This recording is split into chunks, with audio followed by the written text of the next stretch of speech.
16 წლის იოსებ ადაიშვილი წყლით სავსე თხრილში ჩავარდა და დაიხრჩო. ტრაგედია რიყის პარკში დოქების მიმდებარედ მოხდა. დაღუპული მოზარდის დედა გვიყვება, რომ მუსიკის გაკვეთილიდან გამოსული იოსები პარკში თანატოლებთან ერთად იმყოფებოდა.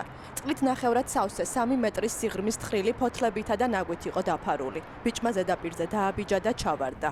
მოზარდები მეგობრის დახმარებას დაახლოებით 9 საათის განმავლობაში უშედეგოდ ცდილობდნენ. დარეკეს 112-შიც.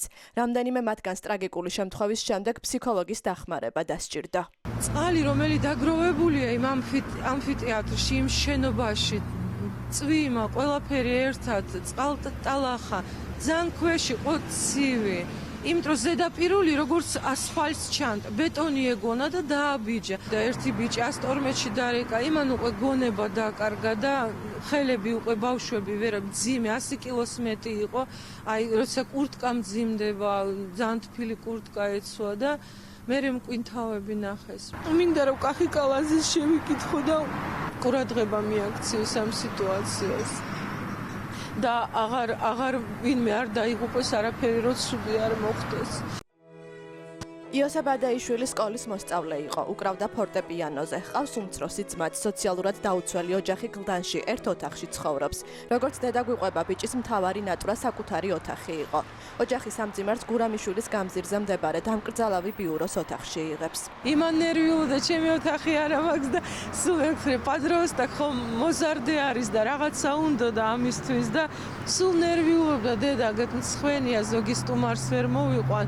ძალიან ცუდი გარემონტებული ბინაში ვართ და ძველი იმაში და სულ ნერვიულობდა, რასაც მე შევძლო და მამამისი რომ მაინც ტანსაცმელში აი რაღაცა პირადი ფული რომ მოგცე, მაგრამ ძალიან ნერვიულობდა თვითონაც და მეცოდება და სულ სევდიანი თვალებით იყო. ეს ბიჭი ძალიან აი იცით როგორი ჩემი ფრთა იყო და ისეთ სუდათავარ ჩემი მეგობარია.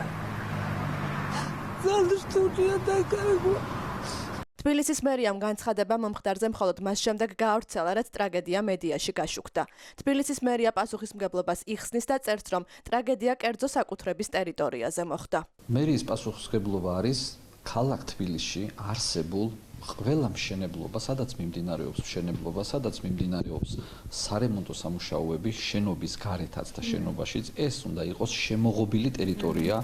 ამას უნდა აკონტროლებს მუნიციპალური ინსპექცია და მუნიციპალური ინსპექცია, როდესაც შეამჩნევს, რომ არის დარღვევა, არ არის სამშენებლო ღობე, არ არის მართლებელი ნიშნები და ირღვევა შრომის უსაფრთხოების ნორმები, უნდა შეატყობინოს შრომის უსაფრთხოების ინსპექციას, რომელიც არის ჯანდაცვის სამინისტროს დაქვემდებარების ქვეშ. აი ამ ნაწილში არის მერიის პასუხისმგებლობა, რომ მუნიციპალური ინსპექცია ვერ ახორციელებს ან არ ახორციელებს მასზე დაკისრებულ მოვალეობებს. რიყის დოქებს წლებია ფუნქცია არ აქვს. სხვადასხვა სფეროს წარმომადგენლებს ჰქონდათ არაერთი ინიციატივა და დოქების გადაცემას ითხოვდნენ.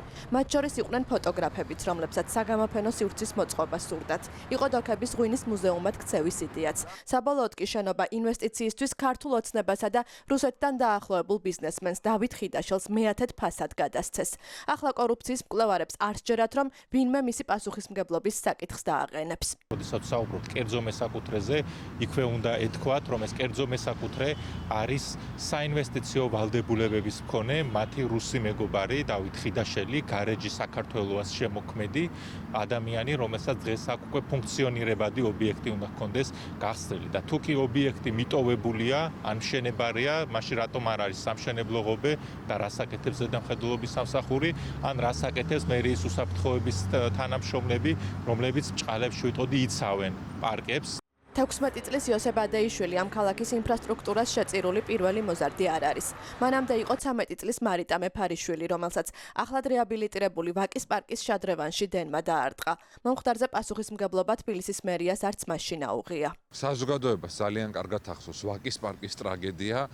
მაშინ ქართული ოცნება აპელირებდა იმაზე, რომ ამ უმძიმესი შემთხვევის პოლიტიკური მიზნებით გამოყენება არ უნდა მომხდარიყო და ჩვენ ჩუმად უნდა ვყოფილიყავით ამ ტრაგედიის შემყურე.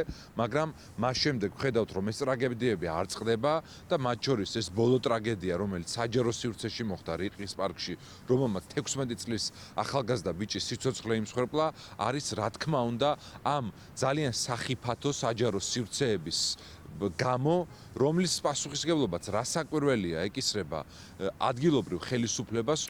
შინაგან საქმეთა სამინისტრომ გამოძიება თვითმკვლელობამდე მიყვანის მუხლით დაიწყო. უცნობია რა იქნება მისი შედეგი, რადგან მერიამ მომხდარზე პასუხისმგებლობა უკვე მოიხსნა. საგამოძიებო უწყების მიერ დავით ხიდაშელის პასუხისმგებლობის საკითხის დაყენება კი წარმოუდგენელია. ამასობაში კი თბილისი, რომელსაც კალაძემ გამარჯვების ქალაქი დაარქვა, ტრაგედიებით გაივსო.